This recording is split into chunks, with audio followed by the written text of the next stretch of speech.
Welcome to the Doggy Dutch audio stories, where weekly card readings open into reflections on manifestation, systems, sovereignty, and everyday life. Brought to you by the Etsy shop Alchemy of Me. The Line is Not the Limit coloring book and the Walking the Universe ecosystem for manifestation. Episode 11. Have you ever been in a season where you did the work? You planted, tended, waited, and still found yourself standing in between the planting and harvest? This episode is for those moments. The title for today's story is The In-Between. Dutch has been reflecting on his social justice and manifestation oracle card pull, a reading drawn using the metaphor for life cards. From the coloring book titled Walking the Universe, Manifestation Through Dog Training by Dr. Siobhan Ballasing Williams. Available from Amazon and Barnes & Noble. The cards in the reading were Rekindle Faith, Integrate Attunement, Surrender Attachment, and Emerge Exquisite. Dutch lets the reading sit beside him. He carries the cards quietly and notices what reveals itself along the way. One slow afternoon, Dutch finally got around to repotting some of his houseplants, a chore that had been long overdue. The roots of several plants had begun to ball and tangle. They were pressing against the inside of their containers because they had reached the edge of what the pot could hold. So, Dutch loosened the soil gently, lifted the roots carefully, and set each plant into a container with more room, fresh soil around it, more space below it, a different hold. As he worked his hands through the dirt, his thoughts drifted, as they often did. Lately, Dutch has been traveling through his rest journal, a coloring journey with empowering motivational statements, available from the Etsy shop Alchemy of Me, a journal organized around affirmations and the wisdom of seasons. Dutch thought that just as plants move through cycles, so does his life. And he thought if the different seasons of plants call for different kinds of tending, then perhaps the different seasons of his life may call for different tending too. That insight was rooting in him while he repotted his plants, making him wonder about his affirmations. As his hands worked to unball the tangled plant roots, his thoughts worked to detangle his affirmations. Dutch had been observing something about his affirmation language. On days when the harvest had not yet come, the words in his affirmations spoke as though it had. And this created dissonance for him. The rest journal he downloaded from the Etsy shop Alchemy of Me had given him language for every season. But in that moment, Dutch realized he had been reaching for the same season's language every time, in every situation, for every circumstance, regardless of which season he was actually standing in. And the season he found himself in most often, the one that needed its own language most, was the season of the in-between. Dutch began to wonder about that season, the season between planting and harvest, when the seeds are in the ground, when the tending has been diligent, but the fruit has not yet appeared, and the need to be fed is real. He thought that in-between was its own season, and it deserved its own language. Dutch reflected on the story systems had perpetuated regarding that in-between. Systems built on scarcity had labeled the gap between planting and harvest as personal failure, calling it evidence that something was wrong with the farmer, turning it into proof that something was defective in the person tending, making the time between planting and harvest into documentation of deficiency rather than simply a season. And Dutch observed how certain manifestation teachings did the same thing. When the harvest was delayed, the explanation that was most reliably returned was, your belief is off. Your vibration needs correction. Tend yourself differently. As though the in-between was always a verdict on the person standing inside it. And Dutch thought, perhaps that was one of the most harmful stories ever told about a season. Through the cards and his readings, Dutch had been realizing some specific things about the in-between. He was realizing that it was not evidence of absence. It was process. He was realizing that the current moment was not the final chapter. He was realizing that not having a harvest now was not the same as denial of a harvest. He was realizing that rehearsing the story of nothing is changing, nothing is coming, only made the season harder to move through. He was realizing that challenge was not proof of failure. And he was also realizing that these stories could be refused. Not by pretending the hunger did not exist. Not by performing certainty the body did not feel. But by choosing language that met the season, without collapsing into it. Dutch realized he had been using one kind of language for every season.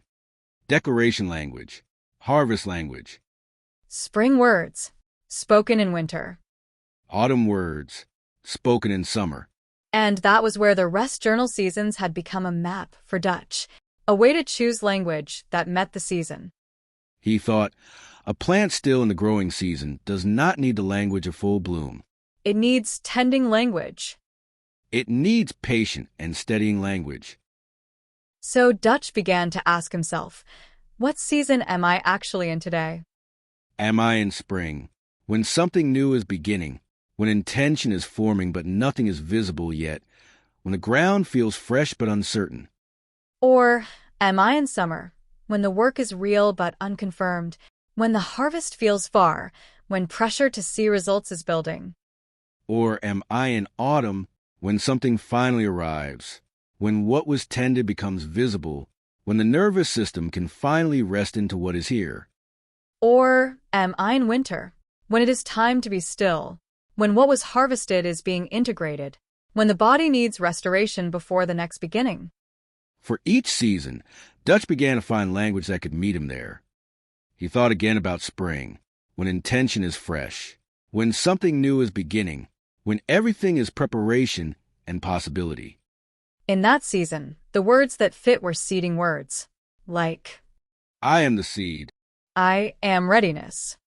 I am the beginning of what is coming.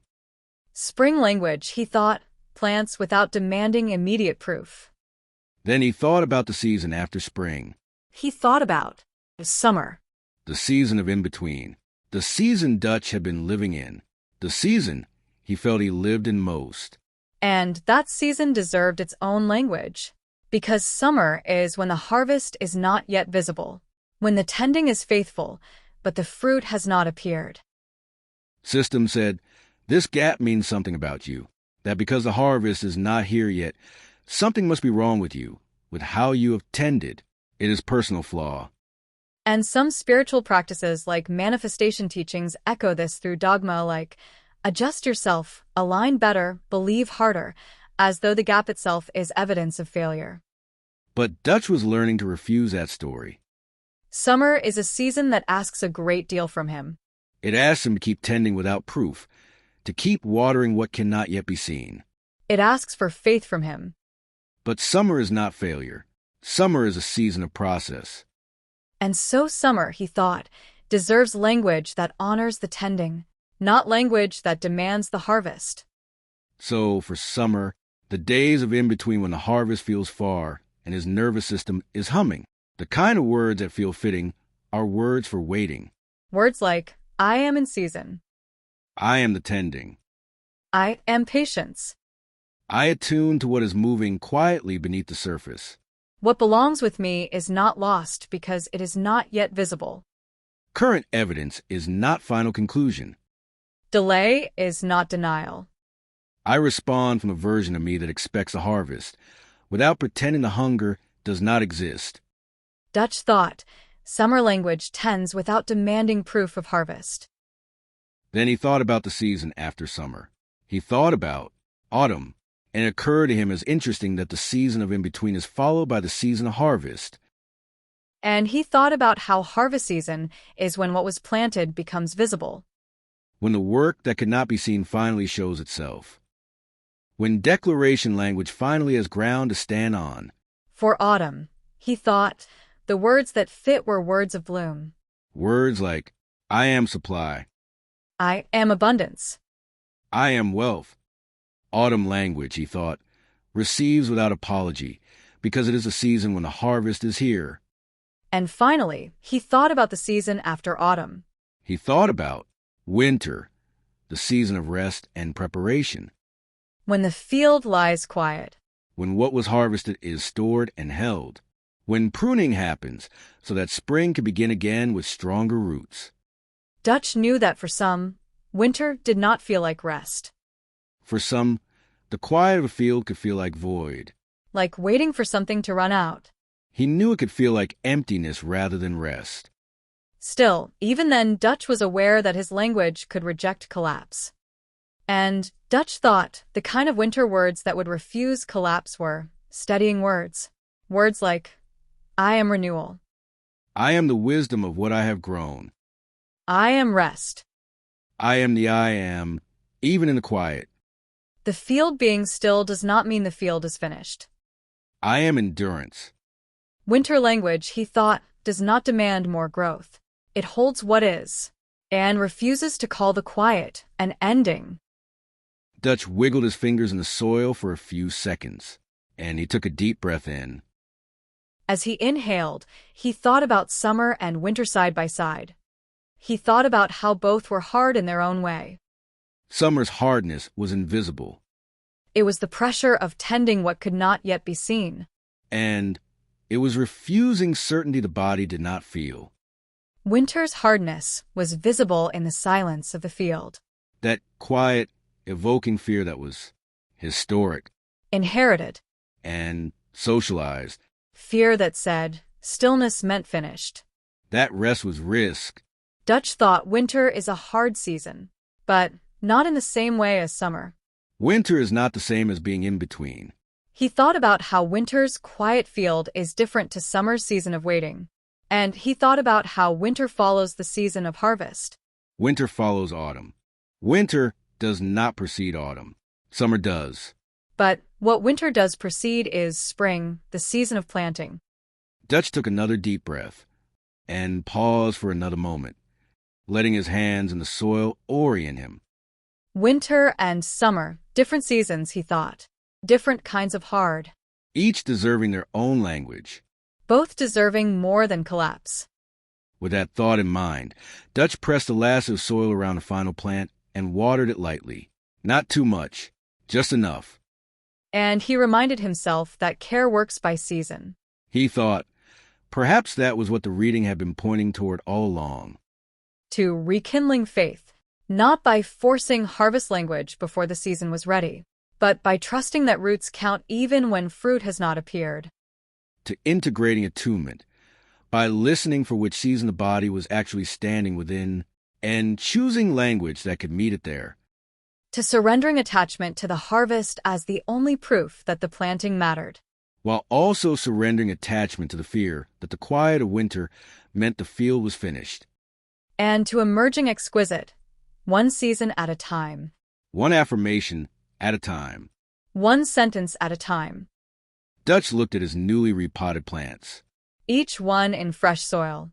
Each one with more room than before. None of them in bloom. All of them tended. And that, he thought, was enough for today. The end. If something in this met you, take a breath with Dutch and let it simmer for a moment. Let's breathe in. 4, 3, 2, 1. Hold together. 4, 3, 2, 1. And now we exhale. 4, 3, 2, 1. Thanks for listening. Until next time, keep noticing what reveals itself along the way.